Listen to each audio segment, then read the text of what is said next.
Astaghfirullah. Ma'asyiral muslimin yang dimuliakan Allah Azza wa Jalla, tanda-tanda berikutnya di antara tanda-tanda dari tanda-tanda kiamat kecil adalah khuruj mudda'in nubuwati wad dajjalina al-kadzabi. Munculnya orang-orang yang mengaku nabi padahal mereka adalah para dajjal dan para pendusta. Dan itu disyaratkan dalam sebuah hadis. Nabi sallallahu alaihi wasallam bersabda, "Sayakunu fi ummati 30 kadzdzabun kulluhum yaz'amu annahu nabi wa ana khatamul nabiyyin la nabiyya ba'di." Kata Nabi sallallahu alaihi wasallam, akan muncul dari umatku ini 30 manusia, semua para pendusta, dan mereka mengaku bahwa dirinya seorang nabi, dan saya adalah penutup para nabi dan tidak ada nabi sepeninggalku. Orang-orang yang mengaku nabi, ikhwan, di zaman Nabi sallallahu alaihi wasallam itu sudah ada. Jangan cerita hari ini. Di zaman Nabi sallallahu alaihi wasallam saja, atau di akhir kehidupan Nabi sallallahu alaihi wasallam saja sudah ada. Tapi ingat bahwa periode Mekah tidak ada orang yang ngaku nabi. Ketika Nabi sallallahu alaihi wasallam berdakwah di kota Mekah selama 13 tahun, belum ada orang yang ngaku nabi. Kenapa demikian? Karena risikonya berat. Risiko menjadi seorang nabi itu berat. Bagaimana Nabi sallallahu alaihi wasallam dicaci, dimaki, difitnah, dibuli, diancam, ditekan, bahkan dikejar-kejar dan hendak dibunuh, sehingga periode Mekah nggak ada orang yang berani ngaku nabi. Baru periode Madinah, setelah kemudian Nabi sallallahu alaihi wasallam banyak pengikutnya, kemudian Islam mulai tersebar ke kabilah-kabilah, mulailah kehidupan kaum muslimin senang, mulailah orang-orang banyak yang ngaku nabi. Di antaranya adalah yang ma'ruf dalam sejarah, Al-Aswad Al-Ansi dari Yaman. Dia ngaku nabi, Al-Aswad Al-Ansi, walaupun tidak banyak pengikutnya, tidak seperti Musailamah Al-Kadzdzab, tetapi cukup menghebohkan dunia Islam di zaman itu. Al-Aswad Al-Ansi, walaupun kemudian Al-Aswad Al-Ansi ini meninggal dunia oleh para sahabat Nabi sallallahu alaihi wasallam lewat keluarganya. Jadi dibunuh lewat keluarganya. Kemudian yang kedua, Tulaihah ibn Khuwailid al-Asadi. Tulaihah ibn Khuwailid ini juga salah satu orang yang ngaku nabi di zaman itu. Tetapi ketika diserang oleh para sahabat, dia lari ke Irak, dan Allah subhanahu wa ta'ala takdirkan dia tobat, Tulaihah ini, dan baik Islamnya. Bahkan pernah berjihad bersama kaum muslimin, dan dia mati syahid, walaupun sebelumnya dia ngaku nabi tetapi kemudian bertobat. Tetapi yang paling fenomenal dari orang-orang yang ngaku nabi di zaman itu adalah Musailamah Al-Kadzdzab. Musailamah Al-Kadzdzab karena pengikutnya banyak. Orang-orang Yamamah itu semua ikut dia, bukan karena membenarkan dia seorang nabi, tidak. Kabilahnya sendiri banyak mendustakan dia seorang nabi. Cuman orang-orang jahiliyah itu terkenal hamiyatul jahiliyah. Jadi mereka lebih mengutamakan kabilah dibandingkan kebenaran. Makanya mereka banyak yang kemudian membela Musailamah Al-Kadzdzab, dan ditumpas di masa Abu Bakar Siddiq radhiyallahu an dalam perang Yamamah sampai habis, sampai disebut hadiqatul maut namanya. Kematiannya itu di sebuah kebun yang disebut dengan kebun kematian, Musailamah Al-Kadzdzab. Kemudian juga ada nabi perempuan namanya Syajah bintul Haris Taghlibiyah ini. Syajah bintul Haris Taghlibiyah. Tetapi Allah Subhanahu wa taala takdirkan juga Syajah ini di akhir hayatnya kemudian dia taubat dan baik Islam. Kemudian dia hijrah ke Basrah dan meninggal di Basrah. Ini di masa akhir-akhir hidupnya Nabi sallallahu alaihi wasallam. Di masa tabi'in ada juga. Di masa tabi'in ada seorang yang namanya Al-Mukhtar Ibn Abi Ubaid Al-Thaqafi. Al-Mukhtar Ibn Ubaid Al-Thaqafi ini adalah orang yang sangat membela keluarga Ali radhiyallahu anhu. Jadi ketika dibantainya Husain di Karbala oleh pasukan Yazid, lah ketika itu terjadi ketika Yazid sudah meninggal dunia, kemudian digantikan oleh putranya, kan tidak kuat putranya itu. Putranya Yazid tidak kuat, namanya Muawiyah juga, seperti kakeknya. Muawiyah ibn Yazid ibn Muawiyah namanya. Tidak kuat, bahkan justru tidak mau memegang kekuasaan. Akhirnya dari arah Madinah, Abdullah ibn Zubair mengiklankan ingin menjadi penguasa kaum muslimin. Subhanallah, akhirnya dari banyak negeri banyak berbaiat kepada Abdullah bin Zubair yang ada di Madinah, sehingga kekuasaan yang ada di Kufah semakin hari semakin padam. Tetapi banyak kekacauan. Nah, salah satunya adalah Al-Mukhtar Ibn Abi Ubaid Al-Thaqafi ini melakukan pemberontakan kepada wali Kufah, kepada pemimpin Kufah yang dulu terlibat dalam pembunuhan Husain. Kemudian dibunuhlah wali Kufah itu. Kemudian belakangan dia ngaku nabi pula ini, Al-Mukhtar Ibn Abi Ubaid Al-Thaqafi. Kemudian dibunuh oleh tentara Abdullah ibn Zubair lewat saudaranya. Kemudian juga di zaman itu, di zaman tabi'in, ada seorang nabi namanya Al-Harith ibn Said Al-Kadzab. Dia muncul di Damaskus, ngaku jadi nabi juga ketika di masa kekuasaan Khalifah Abdul Malik ibn Marwah. Belakangan pula kemudian di India ada orang ngaku nabi namanya Mirza Ghulam Ahmad, Hadrat Mirza Ghulam Ahmad, pendiri kelompok Ahmadiyah. Ini ngaku nabi. Belakangan pula di Jakarta ada orang ngaku nabi, di Jawa pun ada, di mana-mana ada. Ada di Jawa Barat namanya Cecep ngaku nabi. Waktu Firin muliakan Allah Subhanahu wa taala. Jadi makin kesini orang makin gila berani ngaku nabi.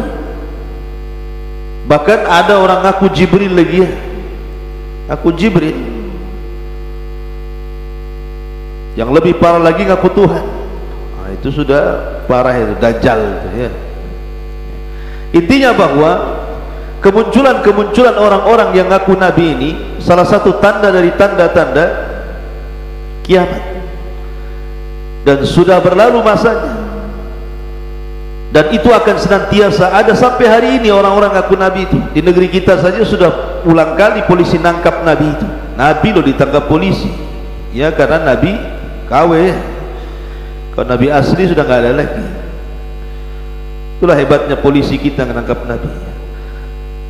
Khotufir melihatkan Allah Azza wa Jalla. Kemudian di antara tanda-tanda yang lain yang disebutkan oleh Nabi SAW adalah akan banyaknya fitnah. Ada 3 fitnah yang akan berlaku.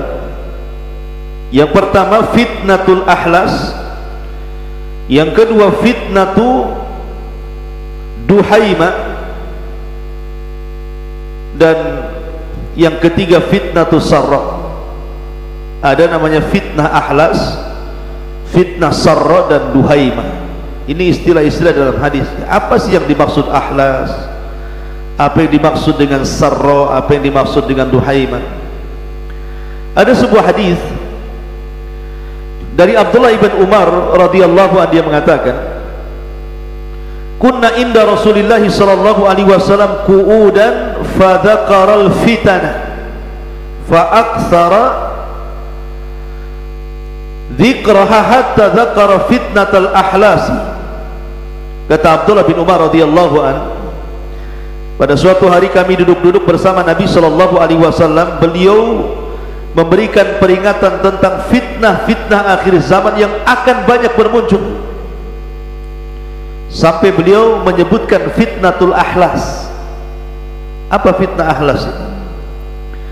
Faqala qailun, ada seorang sahabat bertanya kepada Nabi sallallahu alaihi wasallam, ya Rasulullah, wa ma fitnatul ahlas? Apa yang dimaksud fitnah ahlas itu? Maka Rasul mengatakan, hiya fitnatun harab wa harab. Fitnatu harabin wa harabin. Pertama pakai H besar, yang kedua H kecil, harabin wa harabin. Kata Nabi sallallahu alaihi wasallam, fitnah akhlas adalah fitnah harab, pelarian, kemudian harabin dan peperangan. Thumma fitnatu sarrah, kemudian fitnah sarrah, dakhanuha min tahti qadamai rajulin min ahli baiti yaz'umu annahu minni wa laysa minni, innama waliya al-muttaqun. Kemudian Rasul mengatakan fitnah sarra adalah fitnah yang asapnya ataupun permulaannya berasal di bawah kaki seorang ahli bait yang mengaku keturunanku, padahal bukan keturunanku, kata Rasul, karena sesungguhnya wali-waliku hanyalah orang-orang yang bertakwa. Thumma yastalihun nas ala rajulin kawarikin ala dilai. Kemudian kata Nabi sallallahu alaihi wasallam, manusia bersepakat pada seseorang seperti bertemunya pinggul di atas tulang rusuk. Kata Nabi sallallahu alaihi wasallam, summa fitnatu duhaima. Setelah itu terjadi fitnah duhaima. Nanti saya jelaskan apa maksudnya. Kemudian akan muncul fitnah duhaima. La tada'u ahadan min hadhil ummah illa latamat khulutmah. Kemudian datang fitnah duhaima yang tidak membiarkan ada seorang dari umat ini kecuali dihantamnya. Ini fitnah ini lebih parah lagi. Tidak ada satupun manusia kecuali dihantamnya oleh fitnah duhaima ini. Fa idza qila qata'at tamadat. Apabila disangkanya fitnah ini sudah hilang, rupanya datang lagi fitnah duhaima ini. Jadi dia akan senantiasa datang dan berlalu, datang dan berlalu. Kemudian hatta yusbihar rajul fiha mu'minan wa yumsi kafiran, hatta yasiran nas ila fustataini, fustatu imanin la nifaqa fihi wa fustatu nifaqin la imana fihi, fa idza kana dzalikum famtadirud dajjala minal yaumi aw ghad. Kata Nabi sallallahu alaihi wasallam, kemudian fitnah duhaima ini yang tidak dibiarkan ada seseorang kecuali dihantamnya. Jika dikatakan telah selesai, maka justru berlanjut. Di dalamnya ada seseorang pria, pagi hari dia beriman, sore hari dia kafir, sehingga manusia terbagi menjadi dua kemah. Pertama, kemah keimanan yang tidak mengandung kemunafikan. Yang kedua, kemah kemunafikan yang tidak mengandung keimanan. Jika itu sudah terjadi, maka tunggulah kedatangan Dajjal. Boleh jadi hari ini atau boleh jadi besok, kata Rasul. Baik, di sini ada tiga fitnah, ikhwan. Pertama, fitnatul ahlas. Apa sih ahlas itu? Ahlas itu dalam bahasa Arab diambil dari kata-kata hilsud. Hilsud itu kayak taplak meja yang selalu nempel di atas pelana unta, pelana kuda, pelana unta. Itu disebut hils namanya ya. Bukan pelana dia, kalau pelana sendiri. Jadi ada taplak, itu semacam kain diletakkan di atas pelana. Itu dalam bahasa Arab disebut hilsud. karena nempelnya taplak itu, kain itu di atas pelana unta itu, sehingga Nabi SAW mengibaratkan fitnah ahlas ini seolah-olah tidak akan lepas dari manusia, nempel terus fitnah itu, dan itu tanda-tanda kiamat. Kemudian Nabi SAW ditanya, apa yang dimaksud fitnah ahlas ini? Ada yang mengatakan hilsun itu diambil dari kata kegelapan, karena fitnah ini membawa kegelapan. Maksudnya adalah kata Nabi SAW, haram wa haram, akan terjadi peperangan dan juga akan terjadi kekacauan, kemudian akan banyak pengungsian. Dan fitnah ini terbuka sejak zaman meninggalnya Umar bin Khattab, karena Umar bin Khattab itu kan kunci daripada fitnah. Ketika dia masih hidup, fitnah tidak akan terbuka, tapi ketika Umar meninggal, maka fitnah itu sudah pecah dan terbuka, dan tidak mungkin ditutup sampai kiamat dibangkitkan. Karena sejak zaman Umar meninggal, apa yang terjadi? Uthman dibunuh, Ali dibunuh, kemudian perang saudara di perang Siffin, perang Jamal, dan perang-perang yang lain. Dan sampai hari ini kita bisa lihat di Suriah, kemudian di Myanmar, kemudian di Yaman, kemudian di mana lagi, di banyak negeri sudah banyak peperangan antar saudara. Di negeri kita saja dulu ada perang Sapit namanya, perang saudara. Akhirnya banyak pengungsian, banyak peperangan, banyak pembantaian, banyak pembunuhan. Itu disebut fitnatul ahlas namanya. Fitnah ahlas itu fitnah yang menjadikan seseorang itu kemudian mengungsi karena sebuah peperangan, akhirnya kemudian meninggalkan harta dan keluarga. Ataupun secara khusus ada yang mengatakan fitnah akhlas ini karena sudah tidak ada lagi hubungan antar saudara, keluarga bermusuhan dengan yang lainnya, keluarga rebutan warisan dengan yang lainnya, dan itu fitnah ahlas ya. Dan sekarang sudah banyak, hampir masuk ke rumah-rumah kaum muslimin kan, saudara tidak akur dengan saudaranya, anak musuhan sama orang tuanya, orang tua musuhan sama anaknya, bunuh-bunuhan keluarganya, rebutan warisan, disantetnya keluarganya, dibunuhnya, dibantai, macam-macam sekarang kan. Lah itu disebut fitnatul ahlas secara khusus, secara umum peperangan. Nah itu kalau sudah seperti ini tanda-tanda kiamat. Kemudian fitnah yang kedua,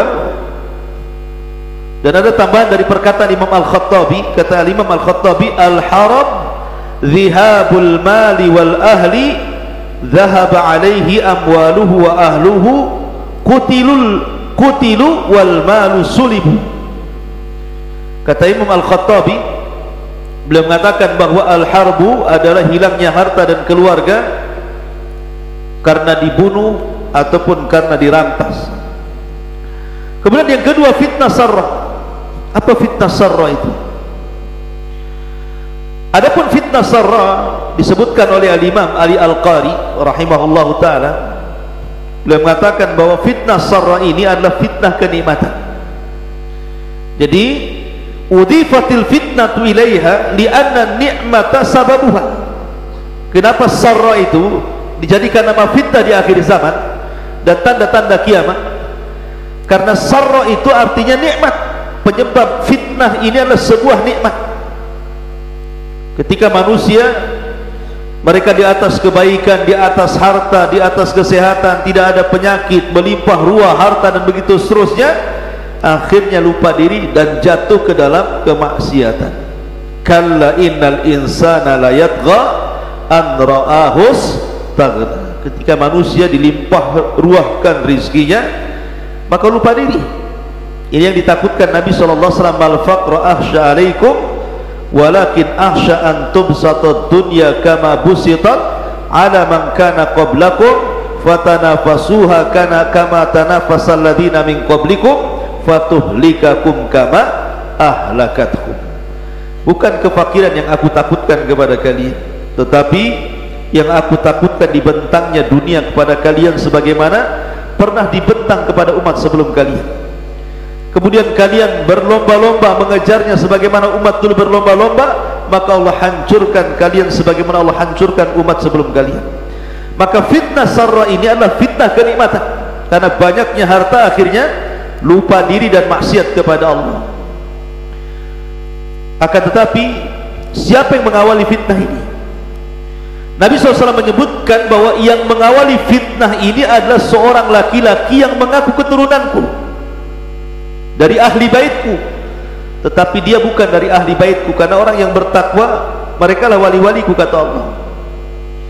Jadi justru yang mengaku, yang memulai fitnah sarra ini dari siapa? Dari keluarga bait Nabi SAW. Artinya diisyaratkan kepada orang-orang Arab, kan gitu.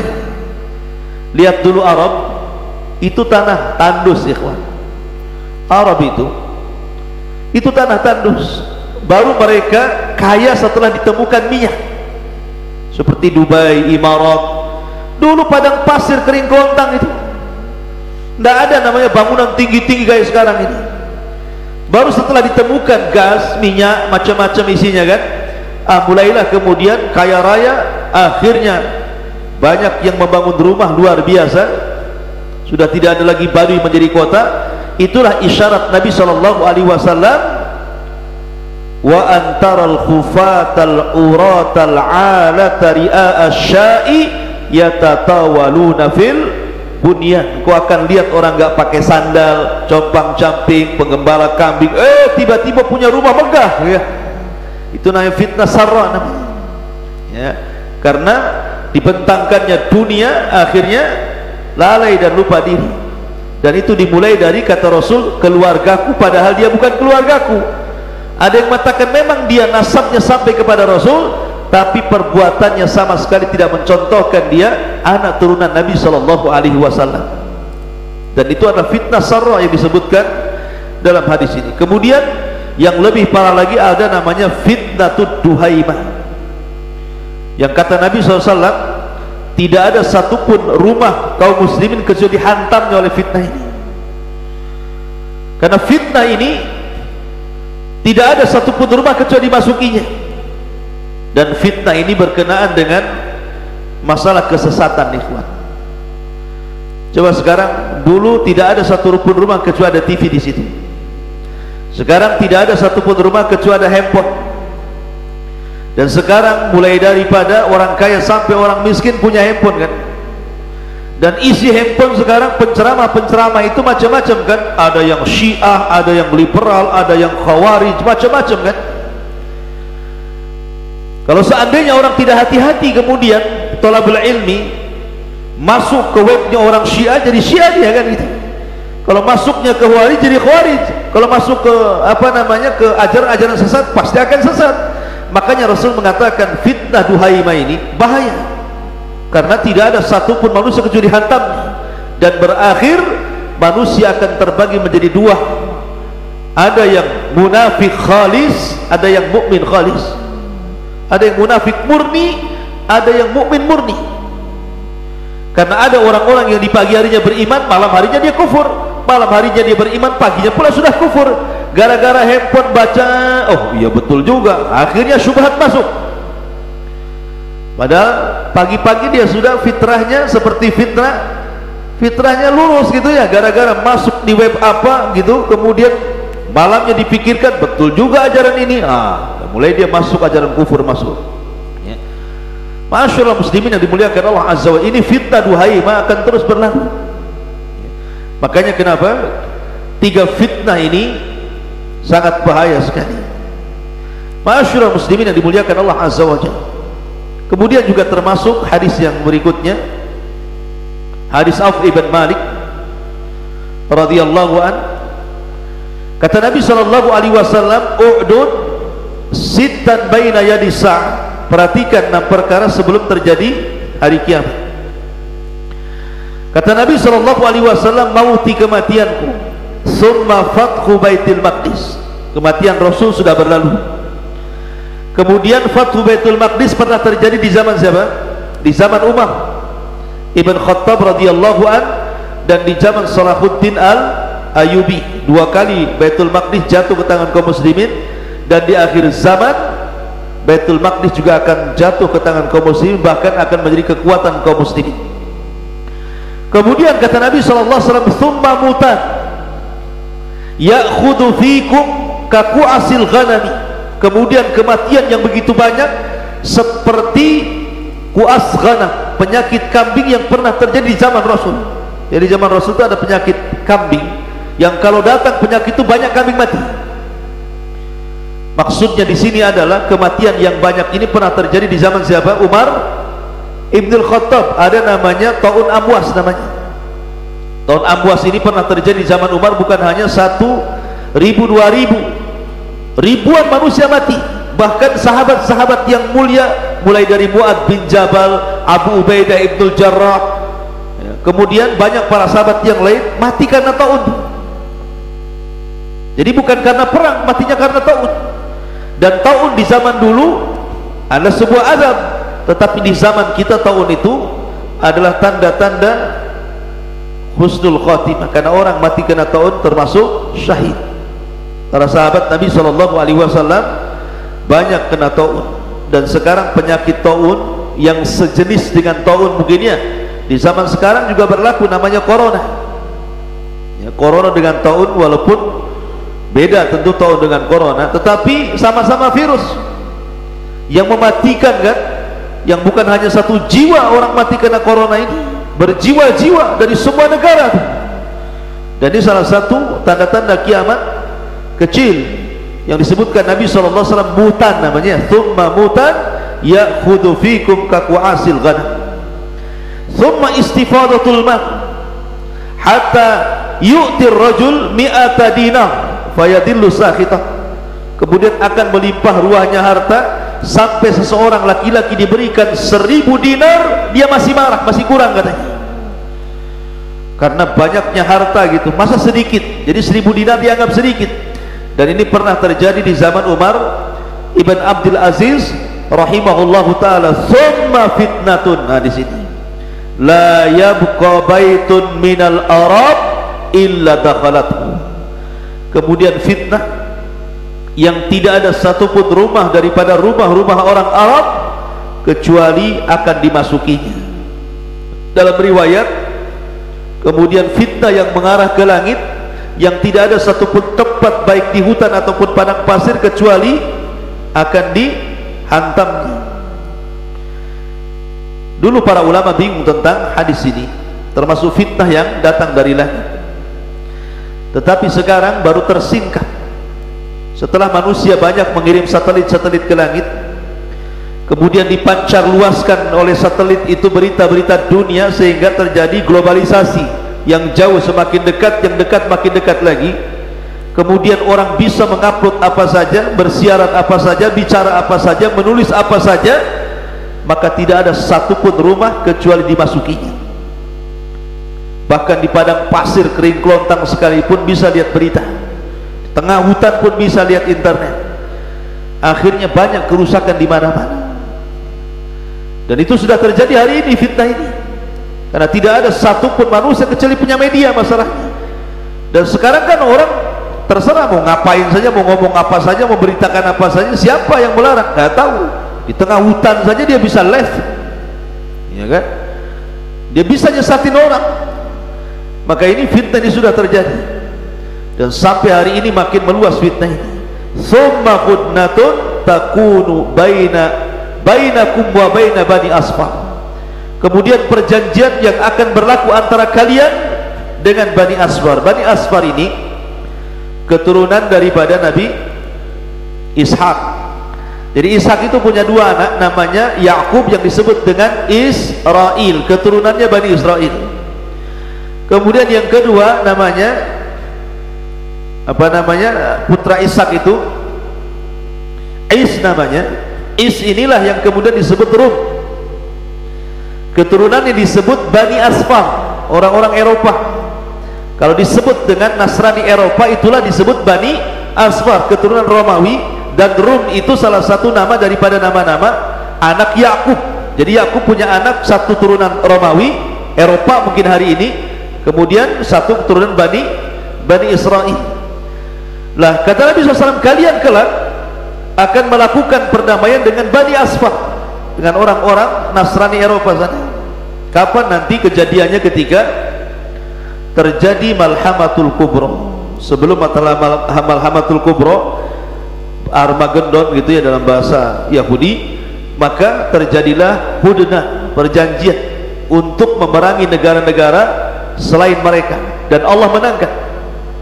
Jadi kaum muslimin akan melakukan hubungan gencatan hubungan perang bersama orang-orang Eropa, kemudian akan menyerang negara yang berbeda, dan Allah menangkan.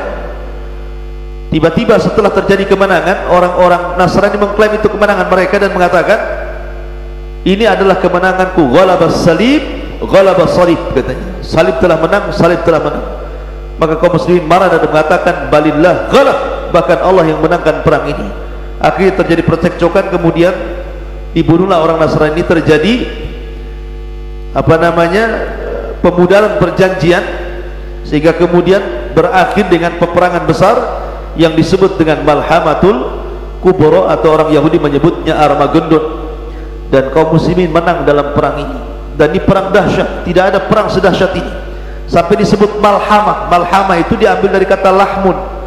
Lahmun itu artinya daging, karena peperangan di zaman nanti, di akhir zaman itu sudah tidak pakai lagi alat-alat canggih seperti sekarang. Artinya akan kembali ke pedang, akan kembali ke tombak, akan kembali ke unta, akan kembali ke kuda, dan begitu seterusnya. Sehingga saking dahsyatnya peperangan ini, sehingga daging itu tercabik sana sini, sehingga melayang ke atas semuanya, maka disebut malhamah. Jadi dagingnya muncrat ke sana kemari, maka perang itu disebut Malhamatul Kubra, perang dahsyat, perang maha dahsyat mungkin bahasa kitanya. Maka disebut Malhamatul Kubra, orang-orang itu menyebutnya Armageddon. Wallahu a'lam bishawab. Ini diantara bagian daripada alamah